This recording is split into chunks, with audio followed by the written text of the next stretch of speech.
Hello everyone, आज हम बात करने वाले हैं एस्टीमेट के एक टॉपिक के बारे में। हम बात करेंगे आज कि जो हमारे एस्टीमेट में हम जो चीज़ें लेते हैं वो किस परसेंटेज में ली जाती हैं, यानी हम जो जो काम करते हैं उसमें हम कितना परसेंटेज किसको अलॉट करते हैं पैसों का। तो पहले बात कर लेते हैं कंटिंजेंसी की। अब कंटिंजेंसी होता क्या है?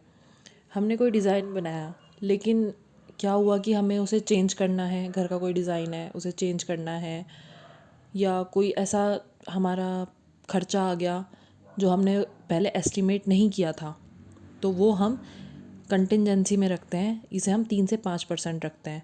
जैसे कोई डिज़ाइन हो गया, हमें नहीं पसंद आ रहा है, हमने उसे चेंज कराना है, या हमें बाद में पता चला कि हमें इस कमरे में, ये जो एक कमरा है इसमें हमें एक पार्टीशन वॉल देनी है, और या फिर हमें उसमें कुछ वार्डरोब लगवानी है, या कुछ भी चेंजेस आ सकते हैं उस तरह का, जो हमने जो हमारा जो एस्टिमेट था उसमें हमने उसे लिखा नहीं है। तो ऐसी चीज़ में हम 3 से 5% और एक्स्ट्रा देते हैं।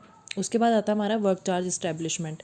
देखो, जैसे हमारे बड़े बड़े वर्क होते हैं, बहुत बड़े एक्चुअली, तो उसमें हम एक अपना चौकीदार रखेंगे, सुपरवाइज़र रखेंगे, ऐसे ऐसे करके वहाँ पे बहुत चीज़ें होती हैं, बहुत लोग हम मैनेज करने के लिए रखते हैं। तो उनके लिए हम वर्क चार्ज इस्टेब्लिशमेंट रखते हैं, वो 1.5 से 2% का। उसमें पूरी जो हमारा टोटल एस्टीमेट की कॉस्ट आती है उसका 1.5 से 2% जाएगा। अब मकान बनाते हुए हमें इलेक्ट्रिफिकेशन की भी ज़रूरत होगी, लाइट की ज़रूरत होगी, मशीन चलाने के लिए भी हमें बिजली चाहिए, बहुत सब चीज़ों के लिए हमें बिजली का काम होगा ही होगा। तो उसमें हमारा 8% जाएगा। उसके बाद हमें पानी की ज़रूरत होती है। जब हम काम करते हैं, घर बनाएंगे, बिल्डिंग बनाएंगे, हमें पानी की तो ज़रूरत होगी ही होगी। तो हमारा जो वाटर सप्लाई है वो 8% जाएगा। इवन जो हमारा सैनिटरी वर्क होगा वो भी 8% ही जाएगा। अब आपका जो कॉन्ट्रैक्टर है, जो आपका ठेकेदार हुआ, जो काम कर रहा है, भाई वो भी तो आपसे कोई प्रॉफिट लेगा, तो उसका 10% जाता है। वैसे कॉन्ट्रैक्टर का जो प्रॉफिट होता है वो, इसे कह सकते हैं एक तरह से वैरी भी करता है, ये वर्क के अकॉर्डिंग। उसकी बात हम बाद में करेंगे, लेकिन इन जनरल अगर आता है तो हम 10% लेके चलते हैं। अब बात करते हैं लेबर की। जैसे हमारा घर बन रहा है और हमारे घर की कॉस्ट 100 रुपये आ रही है, तो उसमें से 25 से 30 रुपये आपके लेबर ही ले जाएगी। तो आपका 25 से 30% लेबर कॉस्ट आएगा। एक और जो आपके टूल एंड प्लांट्स होते हैं ना, टूल एंड प्लांट्स, जो जो इक्विपमेंट्स लगेंगे, यानी मशीन लगेंगी, वाइब्रेटर लगेंगे और मिक्सर लगेंगे, जो भी आपको इसमें इक्विपमेंट्स लगते हैं बिल्डिंग बनाने में, कंस्ट्रक्शन करने में, उसका 1 से 1.5% ही आता है।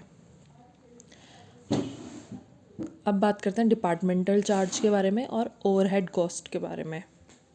देखो, डिपार्टमेंटल चार्ज ये हुआ कि जैसे जो आपका टेंडर निकल रहा है वो किसी ऑफिस में निकलेगा। अब आपको कॉन्ट्रैक्ट का तो हो गया, कॉन्ट्रैक्टर का तो कि 10% कॉन्ट्रैक्टर रखेगा अपने पास, वो मकान बनवा रहा है तो भाई उसे भी कुछ प्रॉफिट लेना है। लेकिन जब आप जिस डिपार्टमेंट में आपका निकलता है ना टेंडर वगैरह कि इस डिपार्टमेंट का काम है, तो उस डिपार्टमेंट में भी आपको उनका शेयर देना होता है। तो वो शेयर 10 से 15% जाता है। लास्ट अब बात करते हैं हम ओवरहेड कॉस्ट के बारे में। ये टॉपिक थोड़ा इंपॉर्टेंट है और इंटरेस्टिंग है। ओवरहेड कॉस्ट ये होती है कि देखो, बड़ा प्रोजेक्ट है तो बड़े प्रोजेक्ट में क्या हुआ, आपकी जो लेबर है आपको वहीं शिफ्ट करनी पड़ेगी। तो लेबर ऐसा होता है कि इतने लंबे प्रोजेक्ट हैं तो कम से कम 3 4 साल, 10 साल, इतने लंबे बड़े बड़े प्रोजेक्ट भी हो जाते हैं। तो उसके लिए क्या होगा कि आपकी जैसे लेबर है, लेबर आ गई, लेबर की फैमिलीज़ वहीं शिफ्ट हो गई, लेबर के बच्चे हैं वो भी शिफ्ट हो गए। ठीक है, आपने वहाँ पे अपना ऑफिस बना रखा है, ऑफिस हो गया। ऑफिस बनाने का खर्चा, क्योंकि आप जहाँ पे आपकी साइट चल रही है, जहाँ पे आप कंस्ट्रक्शन कर रहे हो, उसके आसपास आप कहीं अपना एक थोड़ी सी लोकेशन देख के आप अपना ऑफिस भी बनाएंगे। आपको वहाँ पे रहने की भी लोकेशन बनानी पड़ेगी आपकी छोटी मोटी, और ये जो खर्चा होगा ये जाएगा। इवन जो आप टेस्टिंग करेंगे ना वहाँ पे, मतलब आप कोई प्रोजेक्ट बना रहे हैं बड़ा, तो उसमें आपकी टेस्टिंग चलती रहती है सीमेंट की, तो वो टेस्टिंग भी होगी किसी लोकेशन पे। तो एक साइड में ना, वहीं पे कहीं आसपास हम एक लोकेशन लेते हैं, उसमें हम घर बना लेते हैं, उसी में हम ऑफिस बना लेते हैं, ताकि सुपरवाइज़र या लेबर, उनके बच्चे, ये सब रह सकें। अब अगर बड़ा प्रोजेक्ट है तो बच्चों के लिए हम ऑफिस वो बना देते हैं, स्कूल बना देते हैं और हॉस्पिटल की फैसिलिटी दे देते हैं ताकि उन्हें कोई दिक्कत ना हो इन फ्यूचर कोई हो, क्योंकि कंस्ट्रक्शन वर्क है, कुछ नहीं कह सकते आप कब कोई प्रॉब्लम आ जाए या कब किसी को चोट लग जाए, ये चीज़ चलती हो सकती है कभी भी।